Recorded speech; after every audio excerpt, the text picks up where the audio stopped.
here today, so I thought it would be a good time as ever to watch the Leprechaun films for the very first time. But did I have any luck getting any gold out of this franchise?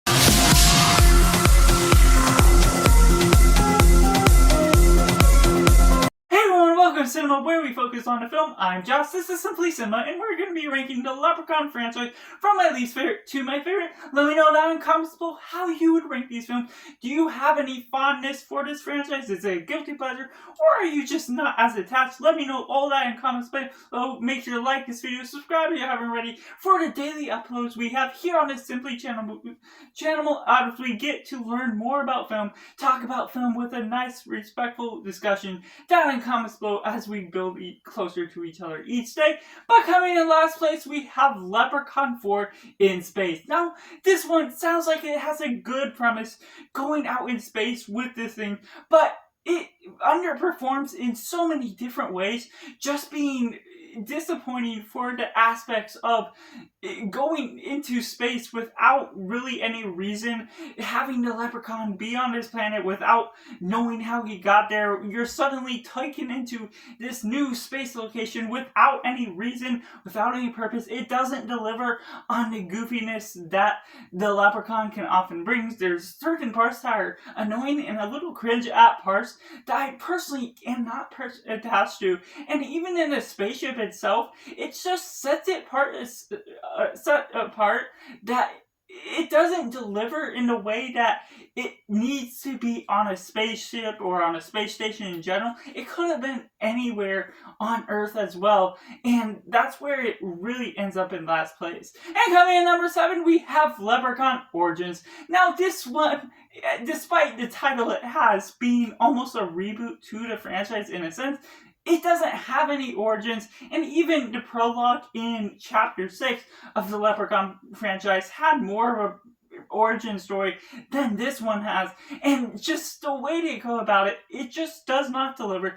And not only that, it brings in, now that we don't have Warwick Davis to play the Leprechaun, it brings in this weird creature that they just CG animate, doesn't look like a human at all, and totally underperforms. The camera work is sloppy, especially around the way they show the Leprechaun itself, and just the way they bring in all of these human characters that are also the antagonists to the story, and pull in different things and go about different ways where we have to suspend our disbelief to believe they've been doing this time and time again, trapping humans in order for Leprechaun to get their gold and everything. Just the way the story flows just does not quite make sense for what this franchise is asking. And coming in number 6, we have Leprechaun 2, Back to the Hood. And now, just the way this story flows out, the first half hour is just about these guys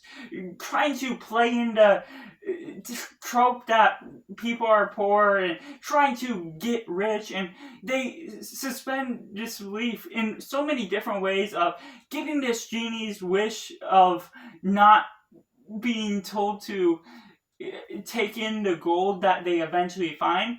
And while that plays out, the first scene we get with the Leprechaun post the prologue scene, he's getting high on the bong, and what they do with that and how they get him drunk and what they all play out with his character is just not as silly or ridiculous as it sets out to be. And that's where it doesn't set up the characters, the humans, or the Leprechaun himself, even with Warwick Davis still in the picture, just in such an unscattered sort of way that feels just unstructured in the way that it just flows about its story in an uncompelling manner.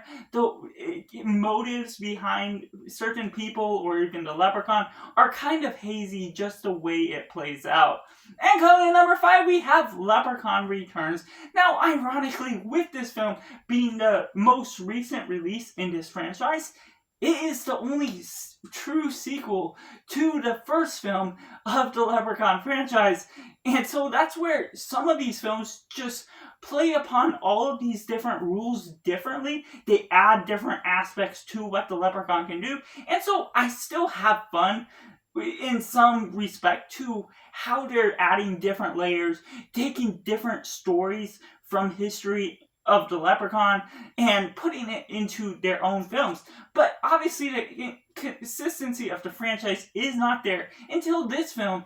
But the way they bring one character back that is an actual actor that was in the first one, and then sort of kill him off really quickly, just does not leave a good feeling to what this franchise has. It has a compelling motive near the end and has one of the best kills of the Leprechaun that doesn't end up being a kill, and so it's just the way they play off. It finds itself to be more clever than it is, and still brings out the unrealistic approach to bringing certain kills that don't make as much sense, and give all the power to the Leprechaun when he can, making this film out to be longer than it needs to be. Even at 90 minutes, it takes a certain section of time just for the Leprechaun to be lurking around and not doing anything until the film really asks it to be there. And before we go into the second half of this list, make sure to comment down below your ranking of the Leprechaun films if you have seen them, or if you're just going to avoid this franchise or looking to dive into this franchise for the very first time. Let me know all that. Make sure to like this video, subscribe if you haven't already. Help build this film culture community all together. But going into my top 4, we have Leprechaun. Now this is the start of a franchise that led me to realize that it may not be as hot of a franchise as I sought out to be for having 8 films altogether. Now, I'm not as big of a fan of comedy in general, the way they combine that with the horror aspects.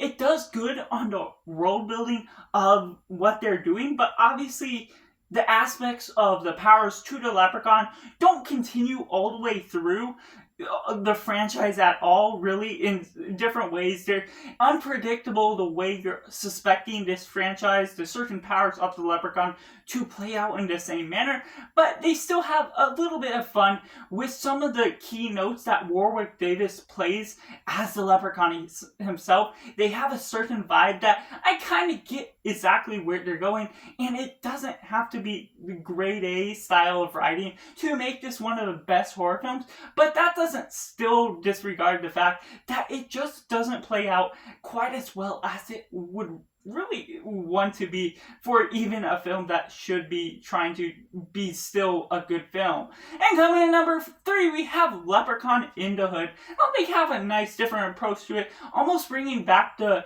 marriage aspect from Leprechaun 2, but in this different aspect, in this different culture and community, the way they're bringing these black guys together and taking in the hood sort of aspect and giving the Leprechaun some goofy raps that pull out different strings that twist the franchise in a whole different way. But the second half of the film, the way you're getting a whole different motive than chasing after gold in an aspect, and instead the Leprechaun is trying to pull in these women for different aspects that you're just having a weird vibe with the sexual desires he has, but then still killing them, and then what they then have to do with the main characters to intervene within that and kill off the Leprechaun. The way they pull in the things are convenient and contrived to the story itself, and just does not pull off the same energy that you would really want for this group of guys that are really trying to build a band together and trying to use their luck to win things over with this magic flute, which was an interesting aspect, but didn't pull all the right punches in the right manner that really makes this a good film.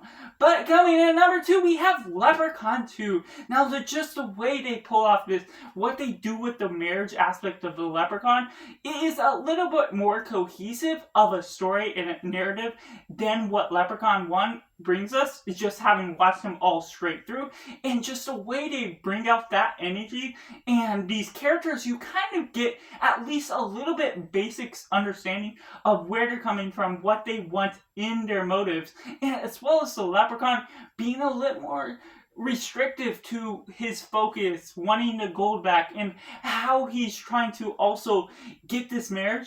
Now, there's contrivances and a weird aspect to the beginning of the story where he can only get married every 1,000 years, and once he attempts once, you have to wait 1,000 years. That's a weird sort of aspect and choice decision for it, because it just brings into question how old they really want to make him and why that's even significant. But as the story goes as it is, I still kind of enjoy certain aspects to it, especially over everything I've talked about before. It's a little bit more cohesive and understandable to the motives you're getting out of this film.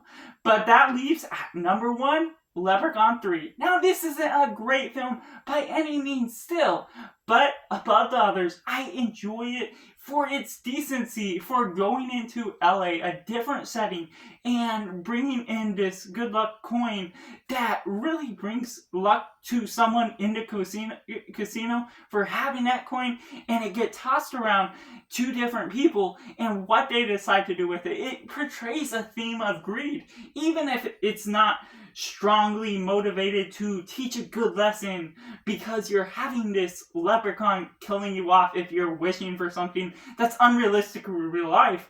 It pulls off the motives and the right punches that this horror franchise needs, with the Leprechaun, or Warwick Davis playing the Leprechaun, giving off a great amount of energy that actually has some good lines throughout and good kills, some of the best of the franchise, that really works for what you might have been expecting for the franchise to begin with.